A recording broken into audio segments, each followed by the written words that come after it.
We're here at the base of the One World Trade Center here in Lower Manhattan for the ongoing September 11th series that we do every single year here at the Muscle Room Podcast. Probably our most viewed episodes that we do every single year. We are joined today with what I believe is probably the highest ranking member, active member that we've had on the podcast. We had Commissioner Ryder from Nassau County Police Department last year, and now we have you, Mr. Superintendent, and we'll get into why it's Superintendent as opposed to Commissioner. But Ed Cetnar of the Port Authority Police Department, the Superintendent of the Port Authority Police Department. This is a true honor for us, if I can speak on behalf of the Muscle Room Podcast, to have you here. For those of you that are just listening, if you're not watching on YouTube, you may hear sirens, you're going to hear helicopters honking, you'll hear people walking by because we are live here at the World Trade Center, Liberty Park, as we look over the memorial and museum for the 9/11, for 9/11, I should say. For those of you that are watching on YouTube, obviously we have One World Trade directly behind us and the memorial pools that you can't see that are directly underneath us. So thank you for joining in. This is going to be a fantastic episode. Ed, again, thank you for being here. Walk us through your career, because your career started with a completely different agency. So let's talk about how you started as a police officer, why you became a trooper in the first place, and then how eventually you made your way all the way up to being the superintendent of one of the largest police departments in the world.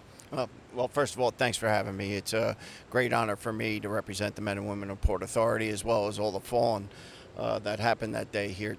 As you see, I mean, the skies mirror that very day right now, so it brings back a lot of memories. But in 1987 I became a New Jersey State Trooper.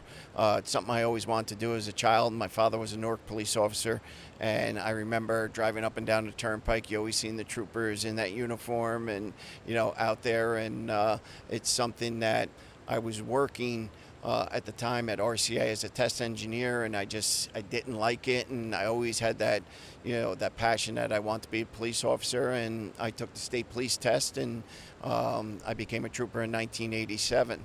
I was a general road duty trooper for just under 18 months, and then I was assigned to a tactical patrol unit where I spent a number of years on the tactical patrol unit in various parts of the state. A lot of city interdiction assignments where we were working with the local departments to combat crime and different things that were going on, Trenton, Camden, Newark, Elizabeth, things like that. So very interesting dynamic as a young trooper doing that. And then in 1986 I tested to go on the teams unit, which is the technical emergency mission specialist, and there's 30 troopers assigned to that unit, north, central, and south, that are that's the go-to people. Your SWAT, your heavy rescue, you'll do high-end dignitary protection, presidents, kings and queens, heads of state, things like that. We were the scuba divers, we were the snipers, and that was our full-time job. So I was there as a trooper for a couple of years, and then I became the acting sergeant, and lo and behold, 9/11 happens, and we were immediately deployed over here for that portion of it. I actually got promoted while we were doing work over here, to sergeant. After that, I was a staff sergeant with the teams unit, and I got sent to the city of Newark to work with the Newark Police Department to de-escalate some crime issues that were going on there with 30 troopers. We had tremendous success with the Newark Police Department. And then after that, I was transferred into division headquarters, made a sergeant first class, had no idea I was going or what I was doing. I just, got through of nearly 9 years of knocking down doors and doing, high threat environment with the raids, and then the scuba diving and barricaded subjects and rescue operations, but nothing like the 9/11 that we went through. I know we'll talk about that. And then in 2004, Colonel Fuentes decided to recreate a Homeland Security branch in the state police, and that was inclusive of a new special operations section and emergency management. And the colonel at the time, Lieutenant Colonel, was Lori Hennon Bell, and she asked me to come on staff with her as her lieutenant, because I knew obviously operations for a long time. That's all I did for 16 and a half years I was in uniform. And I took that position. We created the Homeland Security branch under Colonel Fuentes. I was there for a while. I ended up going back to special operations as a captain in charge of all SWAT, bomb, canine, and hazmat. Spent some time there was then moved to emergency management as the executive officer, and then about 6 months later I was promoted to major in charge of special operations again. Spent some time there, probably about 2 years, and then Colonel Fuentes called and asked me to please take over all the uniform component of field operations, which was about 1,800 troopers at the time, to command the whole state as the lieutenant colonel and deputy superintendent. So that was my career in the state police. It was a great opportunity, things I was exposed to. At the end of my career, I was in charge of all search and rescue for Hurricane Sandy, which was an enormous devastation to the state of New Jersey. That's a whole other podcast we could discuss just alone, yeah. Yep. Massive operation. So that was unique, where we brought in troopers from all over the country to come help us secure the barrier islands and places around the entire state.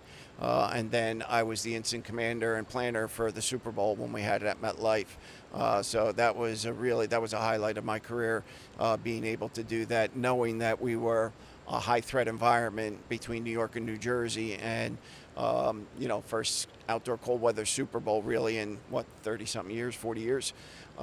So that was a daunting task to secure MetLife Stadium, knowing where we sit and what was behind us, in the backdrop. So after that, I was getting numerous calls on what I'd be interested to do, life after the state police, and one of them was with the Port Authority. Asked me would I be interested in coming up here and serving as the deputy superintendent, and then probably take over as a superintendent at some point. So I took the opportunity, came in as a deputy superintendent, and then since 2018 I've been the superintendent here. And it is a very unique police department, so we're dynamic. There's nothing like this in the country, if not the world, that does air, land, rail, and sea as far as securing, all these different facilities, bridges, tunnels, obviously our icon behind us, the airports, the Port of New York and New Jersey, the PATH train system, the bus terminal, which is the busiest bus terminal in the world. And it is something that is very unique. I thought as a trooper and the colonel in charge of field operations was going to be a challenge with the entire state, keeping that running each and every day. This is a completely different dynamic because of the terrorism cause, and we're the only agency in America that's been attacked 3 times by terrorists, twice here, and then LaGuardia in the 70s with a hijacking. So it's something that, every day we have to be on our game. The men and women have to be on their game.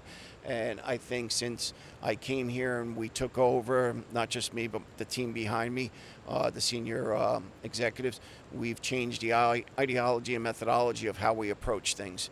Whether it's intelligence-led policing with our partners in NYPD, who are fantastic with us, and then on the Jersey side, whether it's Newark, Jersey City, State Police, or local authorities, we changed the way we do business.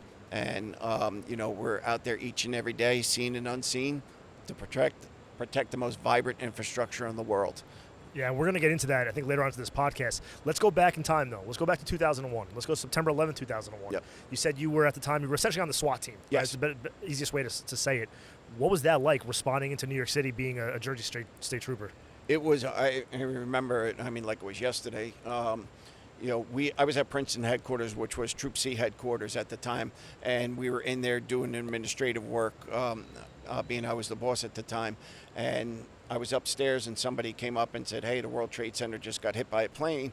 And, me, probably like most people, thought Piper plane, something small, never to the magnitude of what we experienced.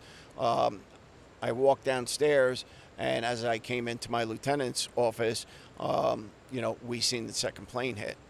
And my lieutenant at the time, was a veteran from Vietnam, and he was like, we're under attack. And we were immediately deployed with all our resources, equipment, stuff like that. The governor of New Jersey at the time sent the teams unit over here in the urban search and rescue to do what we could to help the folks in New York and New Jersey with this disaster. And how long were you operating down here? I was here, it was, I'm going to say, probably 17 straight days, but there were days in between that we'd be going back to New Jersey to execute raids based on what the FBI in New York and New Jersey were developing, because if you recall, a lot of it came out of certain parts of New Jersey. Oh, so you're saying counter-terrorism raids? Yes. Oh, wow. So we were serving on the pile, and then we would get a call, hey, you got to go execute a raid in New Jersey. We would go back to New Jersey, execute our raid with all the dust and everything on us, execute the raid, and then we'd be back over here. We slept at the Javits Center in the parking lot or in the garage. And, and then even after we were brought back to New Jersey, there were volunteer days that you were over here and you were still doing your part, the connections you made with not only the fire department, the police department, and first responders here. So the New Jersey State Police really was embedded over here, either by assignment or a lot of volunteer work to make sure we were here representing. You guys had a much larger role than I even knew. I had no idea. So did those raids yield any positive intelligence? We hit the doors with the FBI, and then they took over as far as that was concerned. And we did our mission. Our job was to safely secure the environments, take into custody who we had to take into custody, turn them over to the federal's side for the agencies to continue an investigation. But I know our detectives were working on this on Joint Terrorism Task Force from the state police. So, my main job was execute warrants, and then get the bad guys and come back over here, and and that's how it was. And then it led into football again, where state police is in charge of, at that time, the Meadowlands. So every Sunday now we had a new mission to secure the stadium, a possible attack. So, on Sundays we were back over there, and you had Monday no time we're off. Back here. No, we had no time off for quite a while. Wow. So now when you get the call to potentially become the superintendent of the of the Port Authority, what was that call like? It was, like I said, I was a deputy superintendent, and it was, perceived that I was going to be the superintendent, but then you had changing governors, and, so the dynamics of that, and here it's both two states. So it's New York and New Jersey. So there's a combination of who's appointing you and, who goes along with that. But the chairman, who is still the chairman, Kevin O'Toole, and Rick Cotton, the executive director, they appointed me, with the support of New York and New Jersey to go into this position. And I'm indebted to both those gentlemen and the governors for having, the faith and support and let me, do this job and recreate what we're doing. And, it's a great team that I work for at the Port Authority. And, they support the police department like I've never seen anything before. Now, I can only assume when you were going through this, quote-unquote hiring process, interview process, whatever you want to call it, the conversation must have come up that you had been a Jersey State Trooper working the pile. Yes. Did that help towards you actually, getting the position? I don't think so. I think it had to do with the major events as I rose through the ranks of what I was doing. Like I said, Hurricane Sandy, that was a big thing. I had experience with major events, Miss America pageants, different events in New Jersey that we dealt with.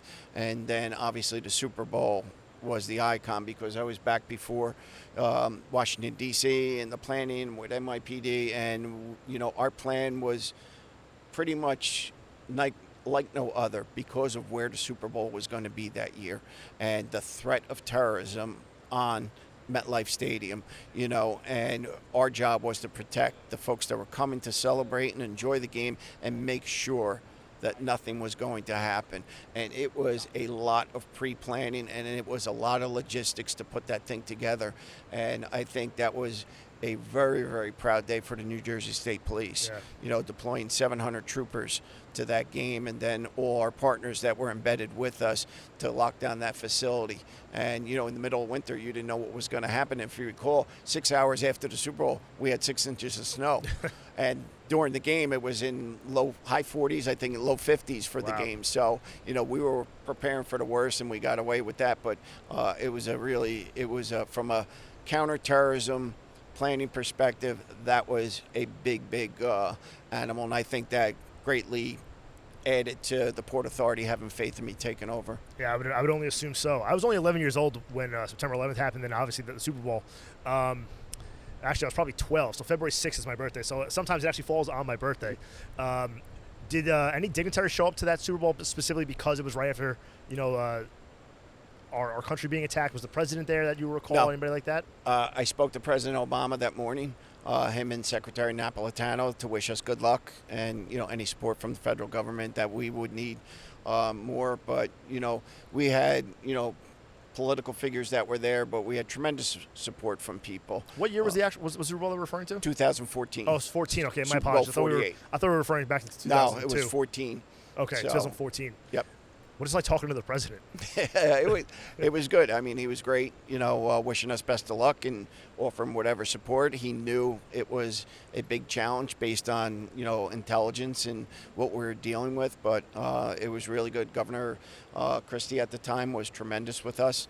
Whatever support, the Attorney General from New Jersey was outstanding, supported the state police immensely to put our plan together, and they entrusted us to execute the plan. Now, I can only assume that you probably have pretty often communications with the White House and the president now being the superintendent of Port Authority. Yeah, we have, great avenues that if we need something and there's something going on from a law enforcement perspective. Plus, our relationships with both Joint Terrorism Task Force, FBI on New York side, and New Jersey have folks embedded in on 28 different task forces. So we are connected in a lot of different ways. And like I said before, my partnership with NYPD and then on the Jersey side, they are locked tight, because I know the lessons that we did learn from 9/11 were a lot of communication issues that siloed wasn't shared. We don't have that problem. You see what's going on a lot in the city, the protests and things that are going on, and we are lockstep with NYPD if they're around our facilities or things we got to prepare for. On the Jersey side, same thing. The intelligence comes in. We work with the other partners because, like you said, we're a large department. We're within the top 20 in the country. And people don't look at the Port Authority, obviously, as a big department because we're in the backdrop of NYPD. But you're 2,300 people in 2 states. And like I said, the diverse assignment that we have with Air, Land, Rail, and Sea really is a daunting task, to deal with that. Yeah, it's probably one of the most, if not the most dynamic department in the country, as you mentioned earlier. For those of who are our listeners who don't really truly understand the New York City, New Jersey area, you had mentioned the airports, the bridges, the tunnels. Let's kind of get into that a little bit. Let's talk about some of the bridges, the tunnels, the airports that the Port Authority operates at, and why they're such high terror targets. You look at, let's start with the crossings. The George Washington Bridge is our responsibility. It's the busiest bridge in the world, and you have 100,000 cars every day crossing over that bridge. What would be more iconic for a terrorist to hit is the George Washington Bridge, and take down those suspender rails and drop that into the water. So I mentioned before, there's a lot of things that are seen and unseen that we do each and every day as a department to hopefully prevent something like that from happening. The Holland and Lincoln Tunnel. They're underground. They're under the water. If you do something with that, it's a catastrophic event for both states. And there's about 80,000 cars that go through, those every day, if not more. We have the Staten Island bridges, the Outer Bridge, the Goethals Bridge, and the Bayonne Bridge. The Bayonne just was recently raised, and now more commerce is coming into the port of New York and New Jersey that we're responsible for. Our port is probably one of the busiest, if not the busiest, in the country right now. So you have that aspect of what's coming into the country and how are we protecting that in the ports with, again, federal entities, Coast Guard, and NYPD's out on the water, state police is on the water. So you have those are very interesting, with the amount of traffic that is moving, and it's always our moniker is keep the region moving. So you want to keep the traffic moving as much as possible. The bigger dynamic is in the northern part of New Jersey and New York City, you have 15 million people just in that small geographic area that are just moving around. That's not counting the folks that are visiting, traveling, working, in the area. So if we move to the airports now, you have upwards of 150 million people going through Newark, LaGuardia, and JFK, which is our responsibility, and then we have Teterboro also. The threat environment on that, is always you're worried about that lone wolf attack or somebody coming up doing a disruption, with a vehicle bomb or something like that. There's always something that, we're assessing intelligence, we're reading the intelligence, and hopefully, we're addressing any vulnerabilities or gaps that may be perceived that, we're trying to think the way the bad guy is thinking. And, our detectives and our task force folks are out there, constantly assessing that information, make the recommendations up to me, and then we distribute it to the line chiefs on how we want things deployed. So, but you think about, 150 million people a year going through our airports. Sometimes these folks, they've never been to America. It's the gateway to America, JFK, when they get in there. So, obviously we want to make sure when they experience a Port Authority police officer, it's a professional experience, and they see what America is like and how we do things. After that, you go to the PATH train system. We have a couple 100,000 people that go through that every day, and you follow what goes on around the world in London and other places where trains have been hit for terrorism. So we're always cognizant about what is the safest way in protecting the folks that traverse every day through our PATH system. The bus terminal is the busiest bus terminal in the world. Over 8,000 bus movements every day that are coming in and out of there. And the Port Authority Police is responsible for the movement and safety of the people coming through there each and every day. So it's just ever evolving. And then you have the World Trade Center complex. You have not only the visitors, up to 50,000 people a day coming through here. You have the museum. You have the offices. That between us, NYPD, the National Guard, the New York State Police, everybody has a footprint of what they're responsible for. But the ultimate responsibility is the Port Authority Police Department doing this. But we work, like I said, very, very well with our partners to know who has the responsibility. But this is on its own command in itself. So, it's a lot of different things that go on. We then have our own Special Operations Division, which is our own SWAT guys, our counter-terrorism guys, that's the guys seen or unseen, and then our detectives that are out there each and every day. So it's a very, very big animal that, each and every day and each tour we're assessing what we need to address and do, because as you know, the pop-up protests happen in the city within minutes, and you could have 5,000-10,000 people coming at one of your facilities, and that coordination with the other partners is critical for us. For how large of all these sites that the Port Authority is in control over, it almost sounds like you need to quadruple the size of your department. I'm sure you'd love to do that, actually. But I'll tell you, since I became the superintendent, and as I mentioned before, Chairman O'Toole and Executive Director Cotton have been nothing but supportive of this police department. And when we come in and we ask and we articulate what we need and why we need to do it, they make it work for us, and we have grown this department immensely. I think there were maybe a little over 900 officers here on 9/11, and we're over 2,300 now. Yeah, it has. It's doubled in size. So you could see how the mission has changed, and how important it is to both governors of the states to make sure that we're doing everything we can, to combat not only crime and protect the people, but another act of terrorism. Speaking of another act of terrorism, as we all know, unfortunately, in the law enforcement first responder community, it's not a matter of if, but a matter of when. Which site keeps you up at night? Our site, we have the most critical infrastructure in the world. So, whether it's something at an airport, whether it's something here, again, God forbid, a bridge, a tunnel, they're going to have catastrophic impacts on not only the region, but the economy of the world, because we're in the Mecca, New York City, of what drives, everything around the world.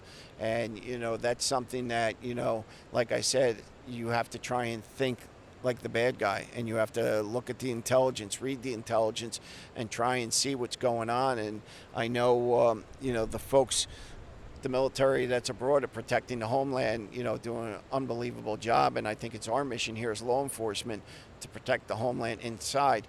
And it's something that, I know every agency in America takes seriously. But I think the magnitude of what we deal with each and every day is something that we can't have a bad day.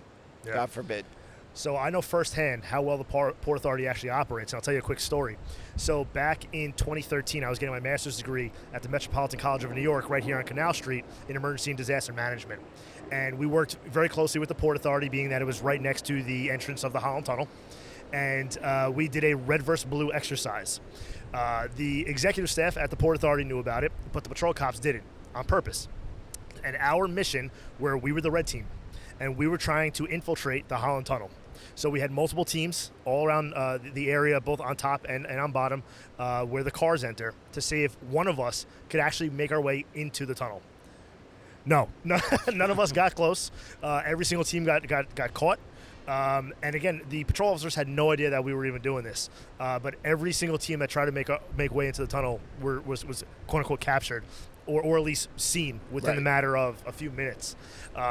So I know firsthand how well the Port Authority operates, and as you had mentioned earlier, extremely professional. You see them at every single bridge, tunnel, and especially at the airports. They're sometimes the first people they see coming into the United States. And I think you guys do a great job. And I'm not just saying that because you're sitting here in front of me. I truly, truly mean that. And the Port Authority has been by far the greatest agency that our team works with consistently every year with the Law Enforcement Officers Weekend nonprofit that we run. Yep. Every time we bring in a family member of a fallen officer or an injured officer and we bring them into one of the airports in the area, it's not a Port Authority asking, what do you need? It's how can we help? It's what can we do to make sure that this family is felt that they're appreciated, and to show that we will never forget their family member's sacrifice. Right. And you guys just do an absolutely phenomenal job with that. So I want to thank you firsthand before I forget to mention that. I appreciate that. And, it is something I am very passionate about. Not only from where I came from and grew up in the state police, where history and tradition mean a lot, for the state police family, and, where we came from in 1921, but also here, and I'm sure we'll talk about the 37, police officers that died on 9/11. I am very passionate about that as the superintendent, representing not only everybody that unfortunately perished that day around the country, but here on this site, that we have a mission to protect the people and honor that 37 that the police officers wear on that sleeve. And we continue to lose people, each year to illnesses suffered at 9/11. So that means a lot. And, my staff knows that any family that calls, any family, we will do whatever is humanly possible to make sure we're taking care of that family. And, we promise never to forget, and we will always honor our fallen and all the fallen that perished on that day. Yeah, and again, you guys just do a phenomenal job. I'm telling you, firsthand. Thank you. Great job. So let's talk about that 37. It's on the patch, right? It's on the Port Authority patch, number 37. We've lost so many since 9/11, with the continuous from 9/11 cancers and illnesses. We're coming now up to the 24th anniversary. By the time this actually airs, it might be the week of the 24th anniversary.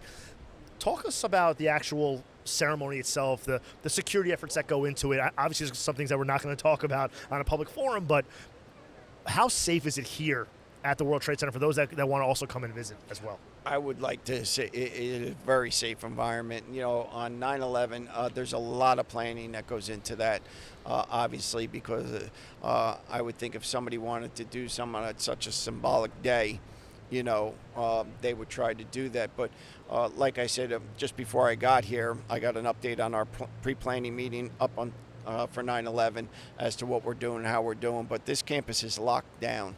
It is completely locked down, and it's for the families to come here, reflect, honor, pray, whatever they need to do. We want them to know they have a safe environment to come into, and they can do whatever they need to do that day and that morning, and, honor their fallen, and as well as us as a police department honoring our fallen.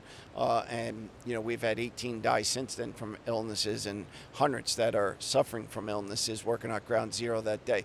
So to lock down the facility, it's based on current intelligence.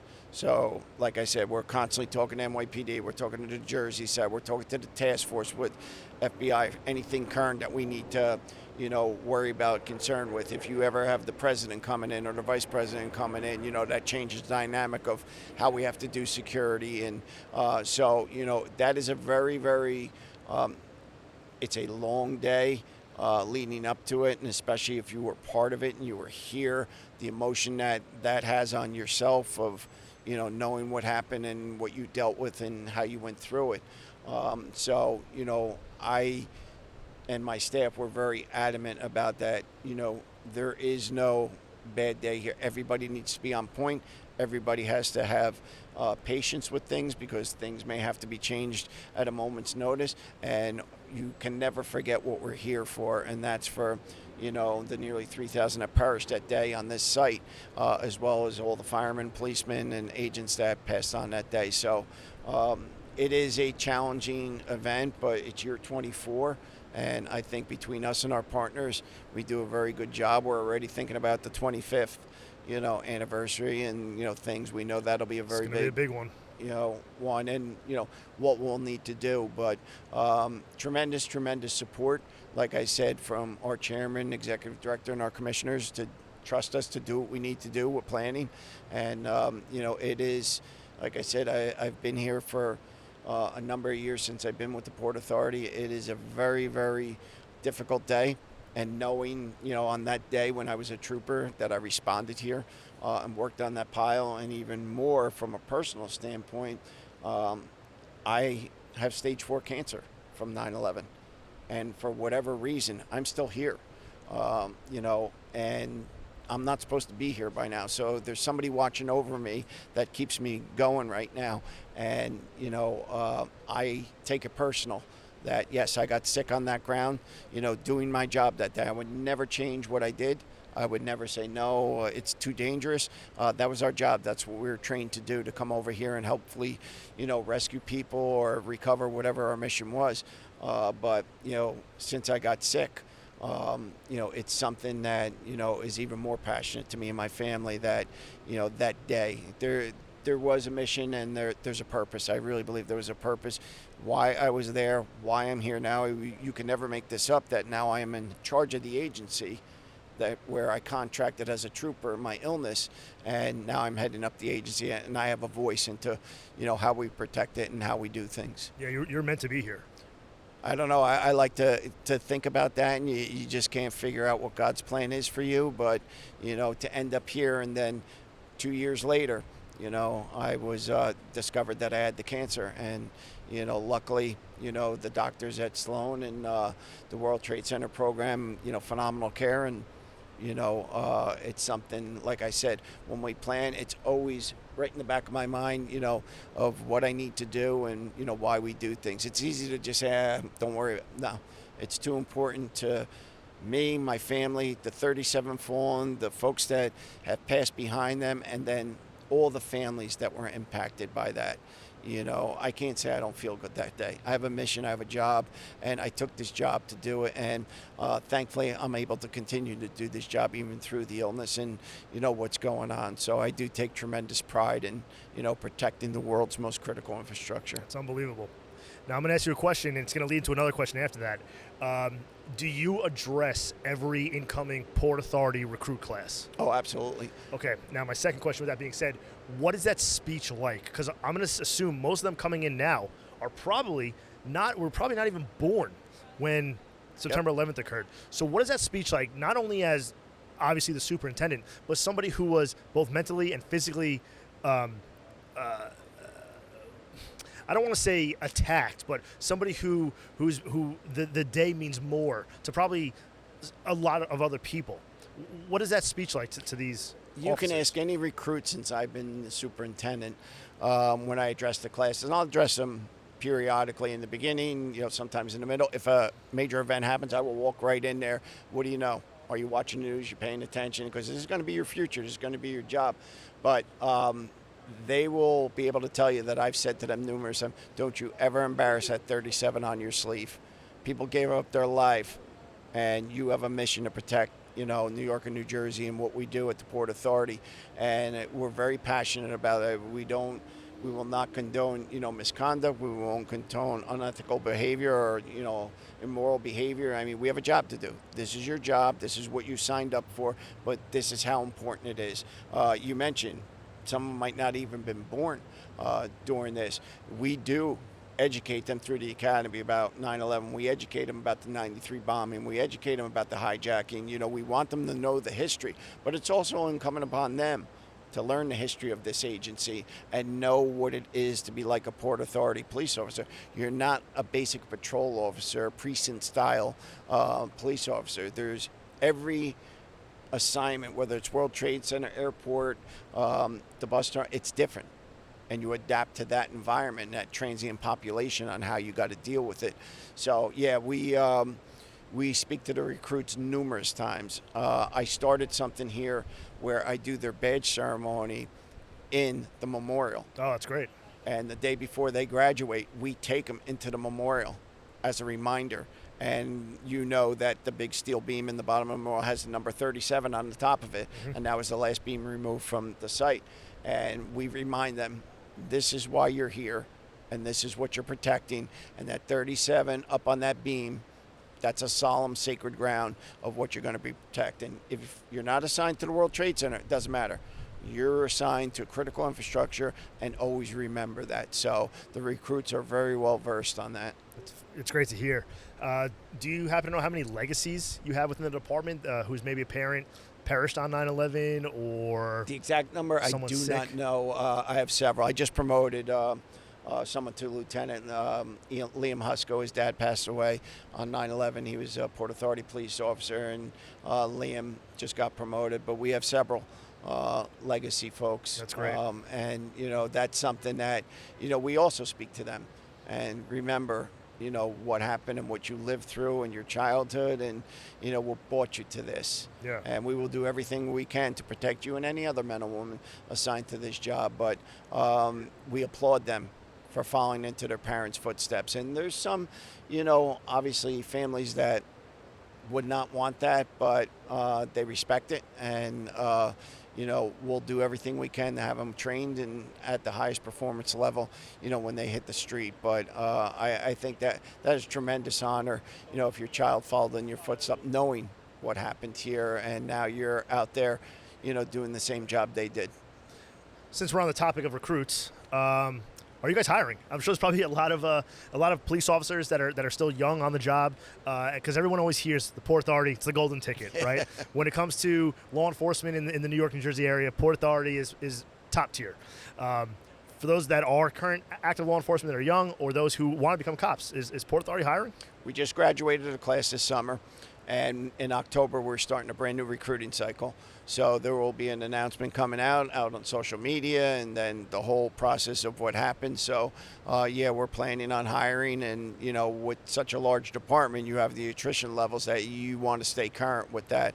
And it's a long process. It takes well over a year from the start of the announcement to testing and physicals and medicals and background investigations. So it takes a while for us to get the folks in the door, and then 6 months of training to get them out the door. But yes, we are hiring, in the near future, and that new cycle is starting now.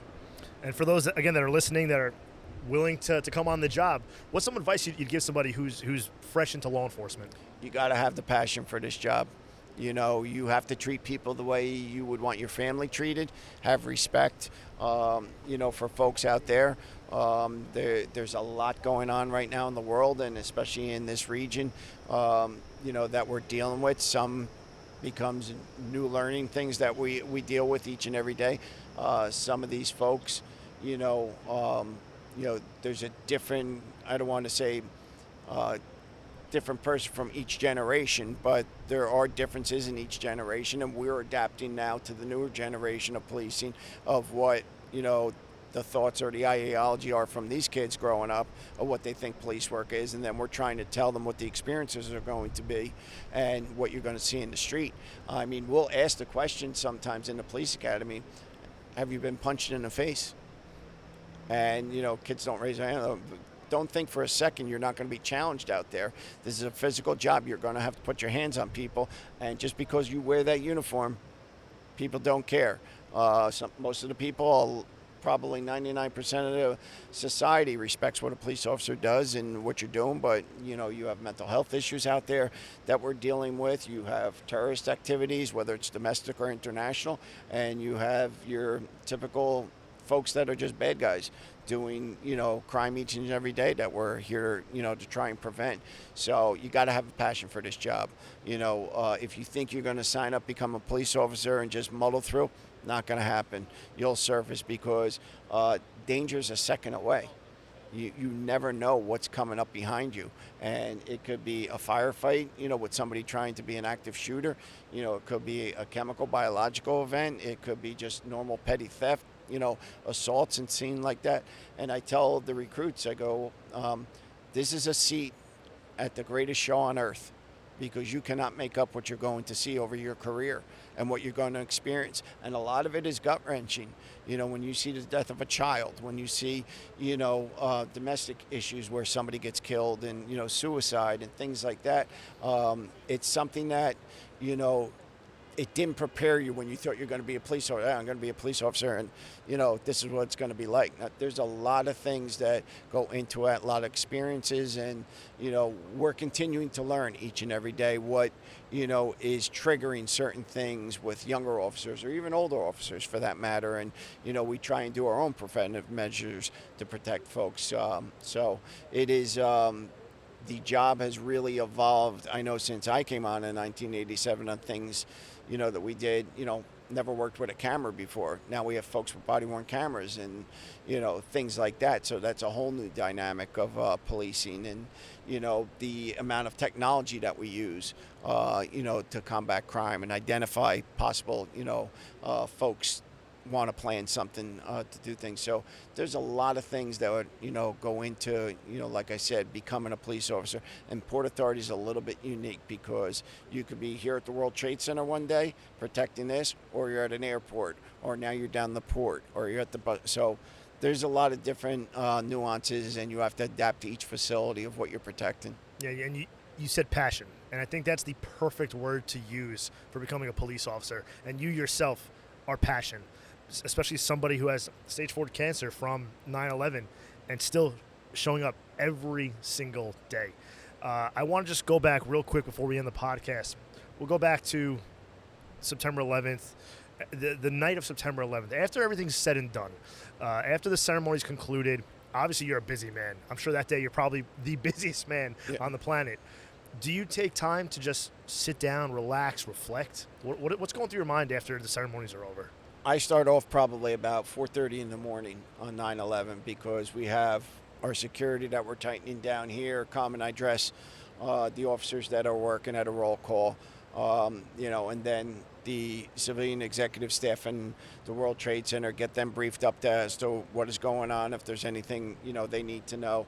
And then I'm here for the ceremony, and then, like you said, we go from one event to the next event to the next event. So I'm constantly on the move. It's when, you're sitting at the church. We have a mass every year for our fallen. You start reflecting on that. And then when we go to an event that RPBA holds at Liberty State Park, you start to reflect because the families are all there. And the responsibility that you have to those families to make sure we continue to never forget and make sure we're doing what we need to do. And it's probably, when you start going home at 10 o'clock at night that you sit there and you're like, all right, thank you, we got through this one. Nothing happened, and, it's good that you decompress. But then next morning you're up at 5 o'clock again, you look at the intelligence, and we start again. In 2 weeks we have the United Nations that starts coming in here, where we have all the dignitaries coming into JFK, LaGuardia, or Newark. And so it's just, okay, turn the page on that one and start the next one. So it's, there's room for reflection. By the time you get home that night, you're exhausted. And, obviously the family, are you okay? Is everything all right? And, we're good. Keep moving on. On to the next. Yep. Yeah, so... Yeah, you're a real busy man, real busy man. And I mean, I'm a law enforcement buff, right? I've been on the job now for 11 years, and between the podcast and the nonprofit and everything else we do, I think I know a lot about general law enforcement and all the agencies, especially here in the area. I'm learning a lot today, though, about how much the Port Authority truly does. Yeah. And it's constant. Yeah, I mean, you guys are, I said it again, and I'll keep saying it, you're top tier when it comes to the way that you guys operate. So I think we're coming down to the last few minutes here. We typically end every single podcast with allowing our guests to just talk to our listeners. If you want to give a piece of advice, if you want to just say something to the world, what would that be? I think my biggest advice, to the world and mainly our folks in the United States is please don't ever forget what happened. It's just like, the wars that have come before us that were iconic in what happened. We were attacked on the home front. And, I would hope folks never forget that. That was something that changed the world that day. And it continues to change the world. And I know as time goes by, it gets less and less where people, another year removed and they start to forget. We will never forget that here, and it's drilled down from my position all the way down to the youngest police officer. You will never forget the sacrifice that all the first responders, not just the PAPD, but everybody made, and what your job is. And I think folks, no disrespect to anybody around the country that don't live in New York or New Jersey, don't realize what that is. Yes, they'll watch it. They'll see the Pentagon. They'll see, what happened in Pennsylvania. They'll look at different things. That's horrible. That's terrible. But when you lived it over here, it's in your every fiber of what we have to do as an agency. So, our thing would be, to the folks around America and around the world, please, say a prayer for our families, what they went through, what they continue to go through. I mean, we still have, we discussed earlier, you have, the folks at Guantanamo Bay still going through, that part. That's something our families are still embedded in and, want to know what's going on, justice. And 24 years later, that stuff is still going on. And I would think a majority of the country doesn't even realize this is going on. But, it's something we follow constantly because we have a personal interest in that and our families. And like I said, all the folks that have perished here. And, the memorial is a tremendous sight.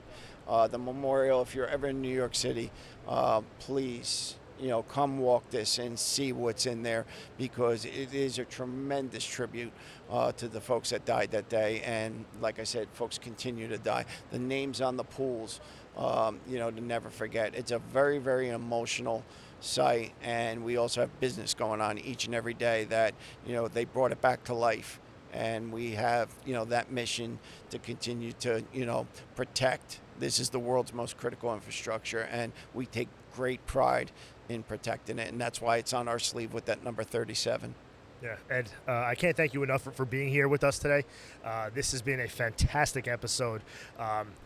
Thank you and the Port Authority for allowing us to even be here today and to do this. I also have to give a big shout out to the Port Authority PBA. Yep. If it wasn't for them, they were the ones that suggested we do this in the first place. So a huge shout out to them for connecting us and for making this happen. And again, just thank you to the men and women of the Port Authority who day in and day out are here risking their lives, welcoming people into the United States, or just saying hello to tourists here at the Trade Center. Yep. Taking photos and making sure everyone's safe. So you guys are doing a great job.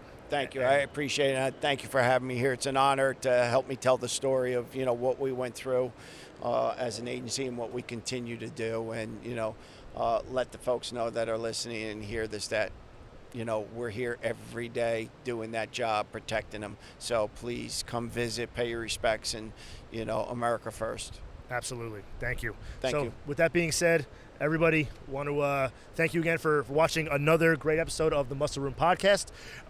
This is one of many 9/11 shows that we'll be doing throughout the next few weeks.